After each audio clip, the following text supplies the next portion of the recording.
okuvunga okuva Yesu yanzoba ekyawukino natumina okutandika sabumpa amaanyi okubuulira obulungi nnyo ya Yesu Kristo Mukama waffe.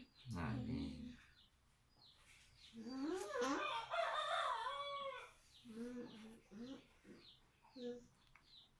Yesu lyaffe ligamba nti follow me.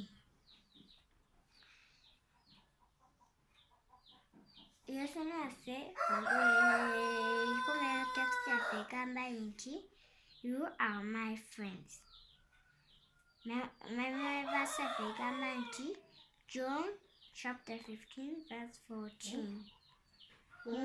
Memory text yaffe egamba nti oba obubaka nti Jesus calls us to be his friends. Yesu atuyita okubeera mu mikwano gye.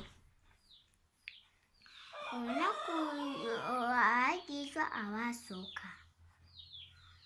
Olunaku lumu Yesu yali ayimiridde ku nnyanja ya Genesayeti n'alaba amaato abiri ku lubalama lw'ennyanja nga bwe baavuddemu wawoza obutimba. Ebibiina eby'abantu ne bimunyigiriza okuwulira ekigambo kye. N'alaba amaato abiri ku lubalama lw'ennyanja n'asaba mulimu n'asaba mulimu eya Simooni n'agamba Simooni ayisembezeeyo katono. Bw'atyo n'atandika bwe yamala okubuulira n'agamba Peetero Yesu amala kubuulira n'agamba Peetero nti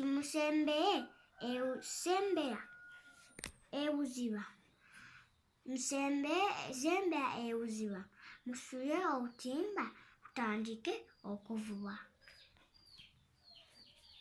Yesu n'agamba Peetero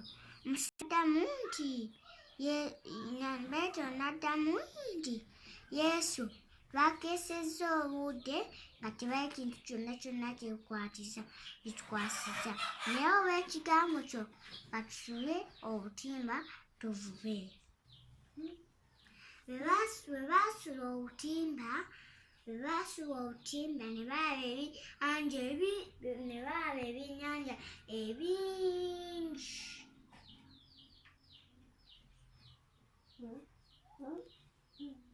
Awo bwe baasula obutimba ne bakwasa ebyennyanja ebingi, obutimba ne baagala okumenyeka ne babenya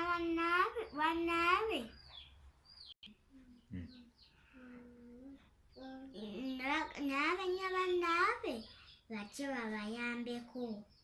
Amaato gombi ne bagajjuza, amaato ne gaagala kuuka wansi. Awo Peter bwe yalaba ekyo n'avuunama ku bigere bya Yesu n'amugamba nti Yesu ndi musajja mwonoonyi. Awo Peter, Yakobo ne Yokaana abaana ba Zebedaayo bwe balaba ebyo ne bagoberera Yesu Kristo. Ekyokuyiga kyaffe kikome awo. Ebyennyanja n'obutimba bwaleka awo. Naffe tulina okweka ebintu byonna ne tugoberera Yesu.